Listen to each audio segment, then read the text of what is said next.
Here are the top stories for today, March 1, 2022. Sharing is caring. President Rodrigo Duterte is open to handing over his cabinet official to the next administration if this will help continue reforms undertaken by his government. The Philippines joins the international condemnation of Russia's military offensive in Ukraine. Manila keeps a close watch on the developments in Europe as Moscow and Kiev sit down for talks aimed at easing tensions. A big-time price hike in liquefied petroleum gas greets consumers this March, adding to the burden of continued increase in fuel prices, showing no signs of easing anytime soon due to supply issues and global concerns. And the government moves to finalize guidelines for the resumption of face-to-face classes following the easing of COVID-19 curbs in many parts of the country.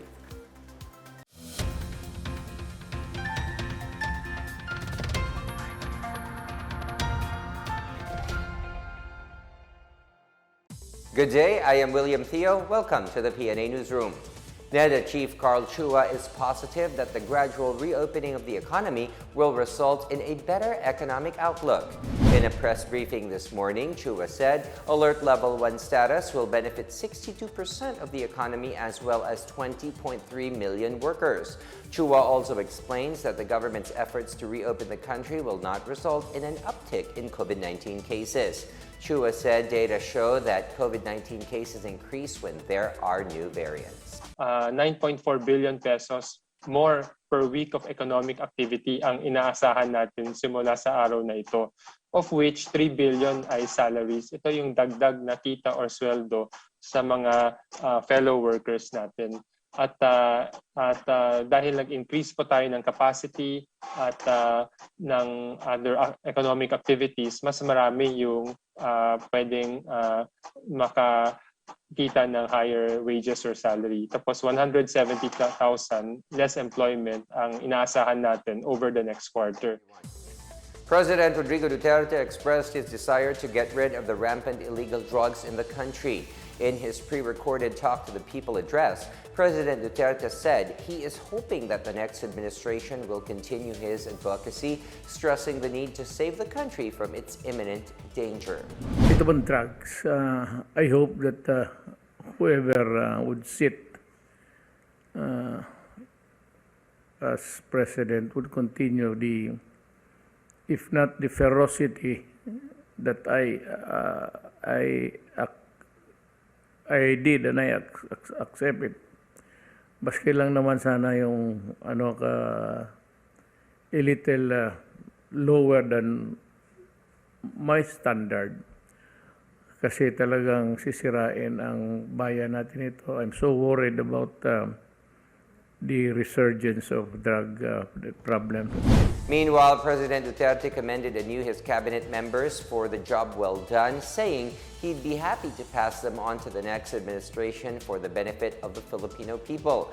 He said he got the best minds in his cabinet and it would be better if their good works can be continued even in the next government.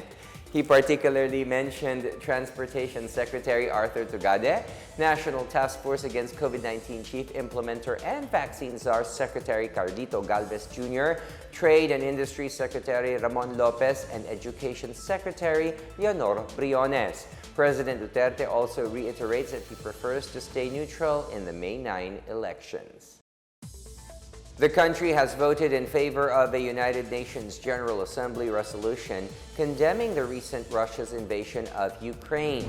The Department of Foreign Affairs said the Philippines especially condemns the use of separatism and secession as a weapon of diplomacy for inviting and inflicting terrible cruelties and indiscriminate killings far in excess of that of any other kind of conflict.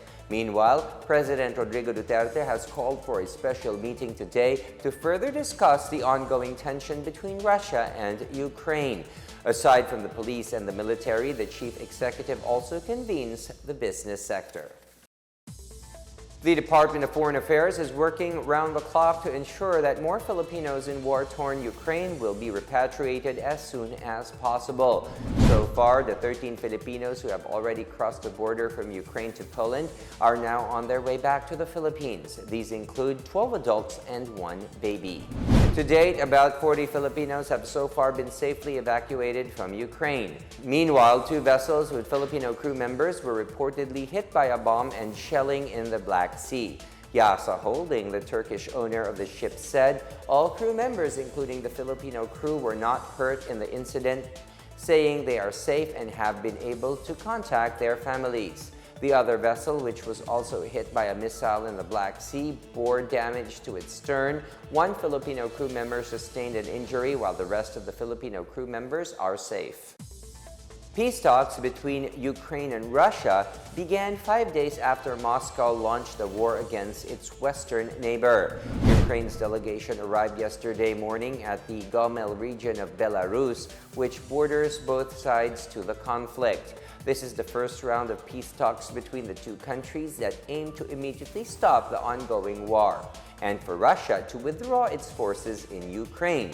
The second round of discussions will start in the next few days as leaders in the different countries hope for the immediate resolution of their conflict.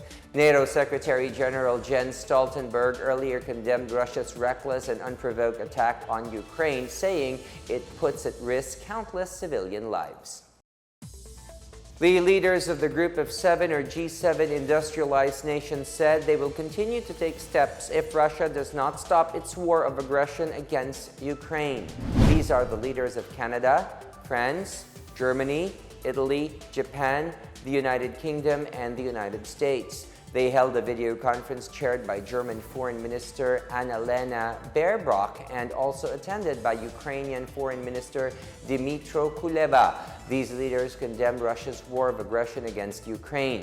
They also called on Russia to immediately stop the ongoing assault, as it would be held liable for the damage inflicted on Ukraine, its population, as well as on internationals and their property. The intervention was met by an outcry from the international community, with the European Union, UK, and US implementing a range of economic sanctions against the Kremlin. Russia has been further isolated as its airlines have been banned from traveling in European airspace, and a number of its banks have been kicked out of the SWIFT international banking system. Still to come, already on a tight budget, tighten up further as cooking gas and fuel prices are up again. And back to the classroom soon, the government finalizes the guidelines for the resumption of face-to-face classes. Details ahead, keep it here on the PNA Newsroom.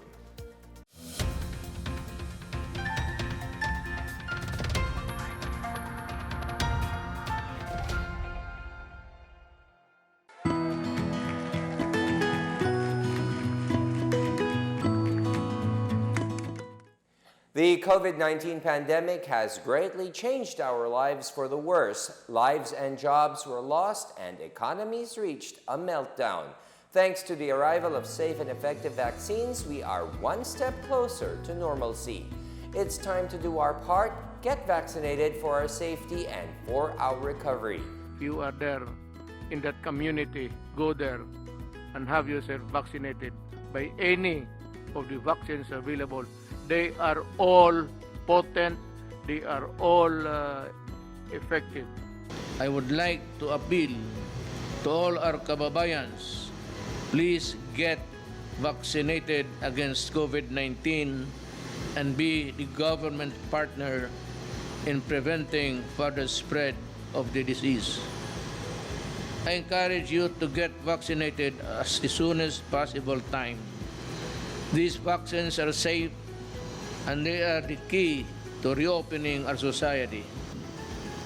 The need for international solidarity and cooperation cannot be made clearer than this pandemic, because everyone is safe.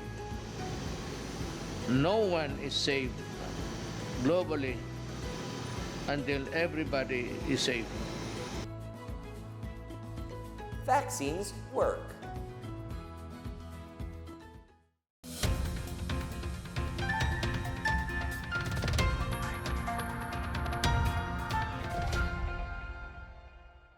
Consumers would have to pay more for cooking gas as a big-time price hike takes effect today. Petron implemented an increase of 7.95 pesos per kilogram of LPG, while Shell Selene branded LPG rose by 7.14 pesos per kilogram. The price hike this month reflected an increase of 78.54 pesos to 87.45 pesos for a regular 11-kilogram LPG cylinder. Petron also increased its auto LPG price by 4.44 pesos per liter. The escalation of conflict between Ukraine and Russia has pushed global oil and gas prices, as this could disrupt global supplies. Moreover, pump prices continue to rise with no end in sight for the 9th straight week. Caltex, Clean Fuel, Jetty, Petrogas, Sea Oil, and Shell said they will raise diesel prices starting today by 0.80 per liter and gasoline by 0.90 per liter. Caltex, Sea Oil, and Shell will also hike kerosene prices by 0.75 per liter. Tensions between Russia and Ukraine further escalated late last week, which continue to affect global oil supply and prices. The government will look into claims made by presidential aspirant Senator Panfilo Ping Lacson that some Filipino fishermen went missing in these waters.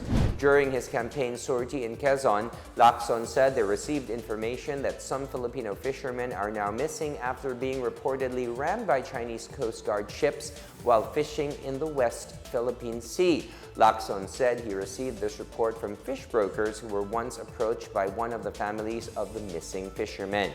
National Task Force for the West Philippine Sea Chairperson Hermogenes Esperon Jr. said he will order a thorough verification of the claim even if there are no such reports in his office. Defense Secretary Delfin Lorenzana also said he has yet to receive any information on the said incident. Negros Oriental remains under COVID-19 alert level 2 despite the improved pandemic conditions in other parts of the country. More on this and other news from the provinces from Chris Mundo. The provincial government of Negros Oriental remains under alert level 2 community quarantine status from March 1 to 15 despite a drop in cases of COVID-19. The Provincial Health Office said this is due to the low turnout in the vaccination of senior citizens as well as those needing booster shots based on the evaluation of the Department of Health in Central Visayas. The province is still at 53.3% of the total target population for vaccination. The number of senior citizens in the province targeted for vaccination against COVID-19 is 133,000, but only 55,415 were fully vaccinated, she said, which is less than 50%. Meanwhile, Bacolod City Mayor Evelio Leonardia has lauded the cooperation of residents here as the city shifts to alert level 1 effective Tuesday. He pointed out that being placed in the lowest alert category indicates that the city government's policies and practices were hitting the targets. As of Sunday, Bacolod has only 238 active COVID-19 cases. Meanwhile, Iloilo City will be ready to face the new normal once the 76-bed modular hospital, which was constructed by the Department of Public Works and Highways in Barangay Sook in Arevalo District, complies with the additional health requirements. Mayor Jerry Treñas said he requested that the city be placed under Alert Level 2 as the local government is in the process of complying with the additional requirements of the DOH for the modular hospital to be issued with a permit to operate. The city is expecting an additional 77 beds for COVID-19 positive patients. Under the new normal, Treñas said offices, transport, and businesses can already operate at 100% capacity. However, he said the public will continue to wear face masks even under the new normal. For the PNA Newsroom, I'm Chris Mundo. The government is finalizing the additional guidelines on the resumption of face-to-face classes, particularly in areas under the most lenient COVID-19 Alert Level 1. Cabinet Secretary and Acting Presidential Spokesperson Carlo Nograles said there is an ongoing discussion between the Department of Education, Commission on Higher Education, and Technical Education and Skills Development Authority regarding the new guidelines to be included for the reopening of in-person classes. Nograles Morales noted that President Duterte has previously permitted the resumption of limited face-to-face classes to low-risk areas against COVID-19. The government piloted the nationwide limited face-to-face classes in 287 schools from November 15 to December 20 last year, and it was further expanded in January this year. No COVID-19 cases have been reported among learners so far. School officials in Marawi City have met with barangay leaders for the first time to find ways to improve the education system by involving the community in nurturing learners. More on this from Claire Gighe. Intending to step up the delivery of quality education to learners in the city, the Marawi City Schools Division or MCSD and the Barangay Local Government Units or BLGUs in Marawi City converged in the first ever Barangay Education Summit to discuss critical matters to pursue educational interventions through a strong collaboration. City Schools Division Superintendent Ana Zenaida Unte Alonto stressed that this event was significant as they would all be enlightened with a legal basis that anchors the relationship between the BLGUs, city government and Department of Education or DepEd. She said through this initiative, involved parties will know their responsibility and accountability in the development, honing and teaching of learners. It takes a village to educate the child. It is but proper that there should be a strengthened collaboration between the BLGU and the Department of Education in the delivery of quality education. The superintendent recalled that local ordinances and particular laws have already established prior relationships between the DepEd and BLGUs, as accordingly, the finances of the BLGUs have been integrated with the Special Education Fund as a support to the DepEd. With the conduct of the Education Summit, Alonto hoped that the MCSD and the BLGUs will continue their partnership as the former cannot fully serve its community without the latter. We just need to keep strengthening our relationship. It may be our mandate to teach our learners, but we need a lot of support like finances, technical skills. For PNA Newsroom, Claire Gighe of the Philippine Information Agency, Lanao, Telsur.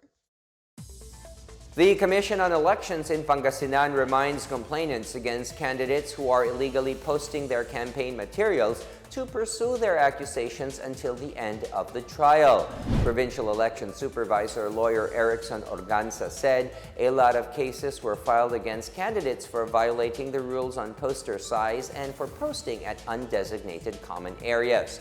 However, these had been dismissed because of lack of participation of the complainants. Last week, the COMELEC, together with other concerned government agencies, conducted a regional Oplan Baklas wherein truckloads of illegally posted campaign materials were torn down. The COMELEC also held Operation Baklas in Ginobatan, Albay on Monday, tearing down and removing all election campaign materials along highways, trees, and other public places not designated as common poster areas. Ginobatan Election Officer Andy Toledo said that with the start of the campaign period for national candidates, they are seeing to it that campaign materials are in designated places. Campaign posters may be displayed in private properties, provided the owner has given consent and the standard size is followed. Meanwhile, Minister Abdul Rauf Makakua of the BARMM Ministry of Environment, Natural Resources appealed to political aspirants, parties, and their supporters not to put election propaganda materials on trees. MENDRE Director General Badar Salendab also noted that since the campaign period for national candidates has begun, posting in trees along national highways in many parts of the region is observed. Forest Management Services Director Abdul Halil Umngan said MENRE will develop materials on the No Nailing on Trees campaign that will be posted on social media. The chiefs of the Philippine National Police and Armed Forces of the Philippines will look into apparent cases of escalating election-related violence in Mindanao. PNP Chief General Leonardo Carlos on Monday said he earlier traveled to the Bangsamoro Autonomous Region in Muslim Mindanao and General Santos City due to reports of intense political rivalry. He and Armed Forces Chief of Staff General Andres Centino plan to return to BARMM, Caraga, Socsargen, where they found the presence of threat groups and private armed groups. He also said the PNP and the AFP are set to hold another command conference next week regarding election security plans.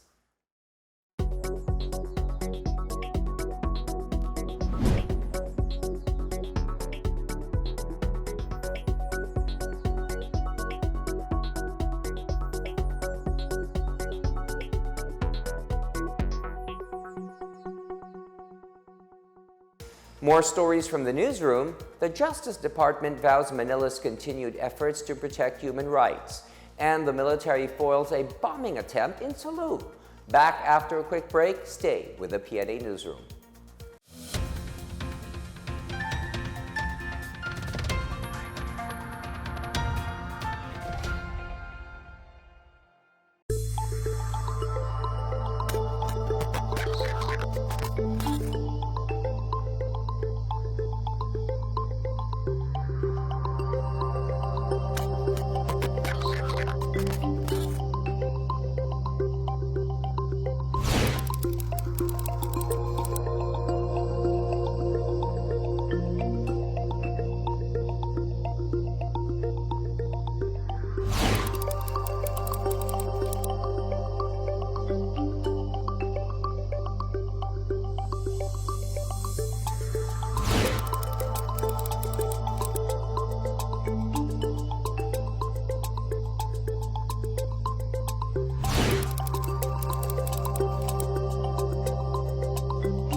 Justice Secretary Menardo Guevara affirmed the Philippines' commitment to work with the international community to build on gains achieved and further deepen cooperation in the sphere of human rights.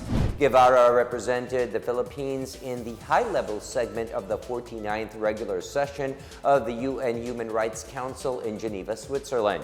The Justice Chief reported on the progress of the review of cases related to the anti-drug campaign and on suspected cases of extralegal killings and other gross human rights violations.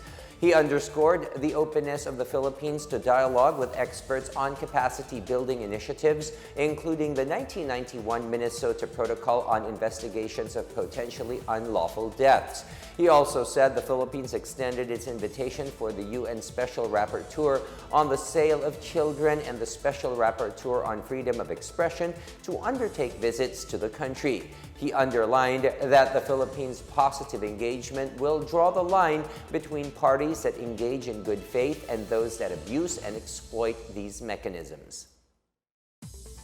4 new People's Army rebels are now facing criminal charges for the burning of several hauler trucks in Butuan City. The Butuan City Police Station 4 has filed arson charges against the 4 NPA rebels responsible for the burning of hauler trucks owned by local businessmen. The 4 suspects were identified as rebels under the Sandatahang Unit Pampropaganda 21C and sub-region of Centro de Gravidad of Western Guerrilla Front 21. The 4 were held responsible for the burning of hauler trucks on January 31 in Purok 5A, Upper Tagulahi, Barangay Antongalon. and again on February 4 in Purok 7, Barangay Taligaman. Government troops have prevented a roadside bombing with the help of concerned citizens in Patikul, Sulu.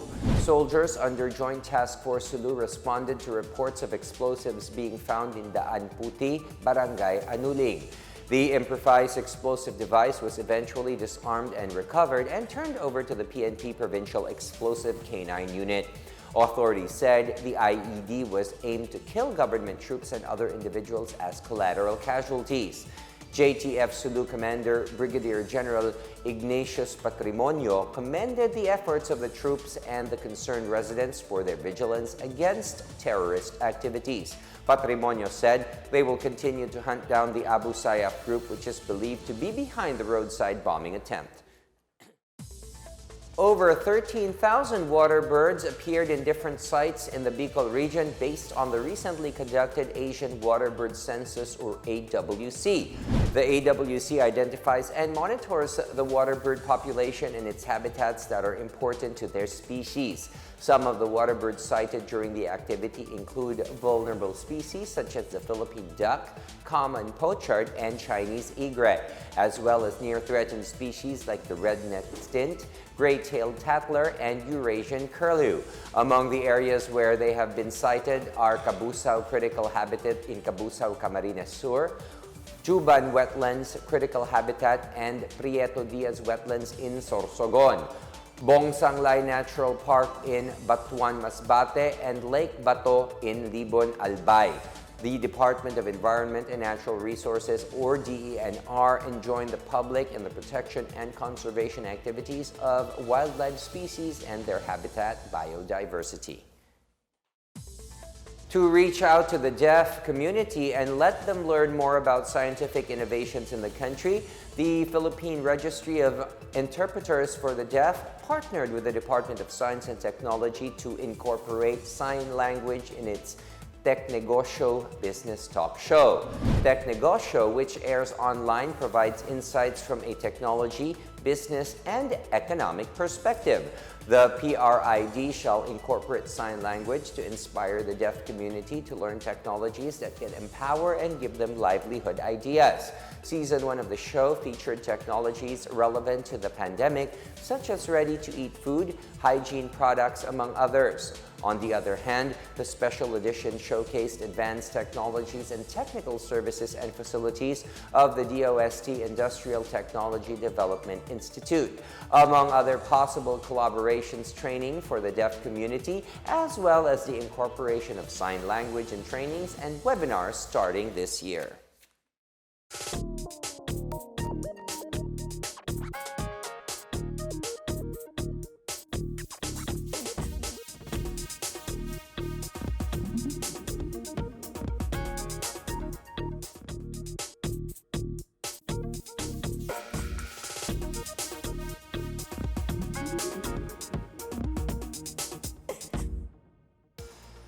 Let's take another look at today's biggest stories.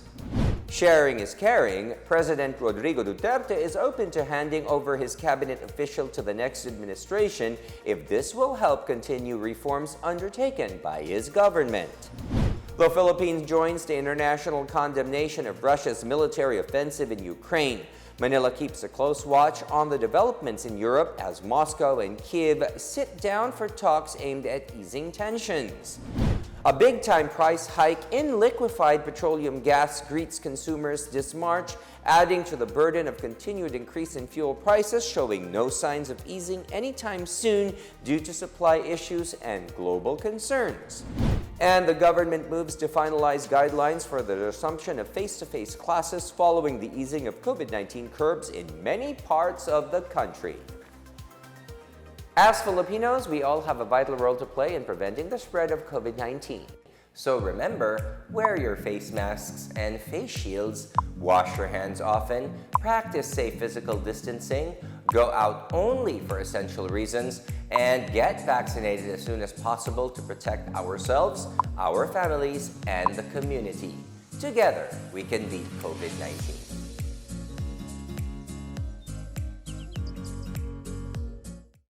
Thank you for watching another episode of the PNA Newsroom. For more news content, check our webpage or log on to the Philippine News Agency's Facebook and Twitter accounts. For more stories about the government and how it serves Filipinos, look for these hashtags in all of our social media platforms and websites.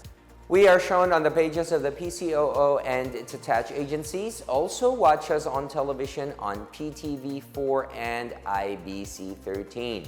And at this point, all of us from the newsroom, we are relatively new, but we would like to greet the Philippine News Agency a very happy 49th anniversary. We have a few surprises for you. And that's your daily dose of the biggest stories that you need to know from the PNA Newsroom. We tell stories that inspire change. I am William Theo. Good day, everyone. Happy anniversary.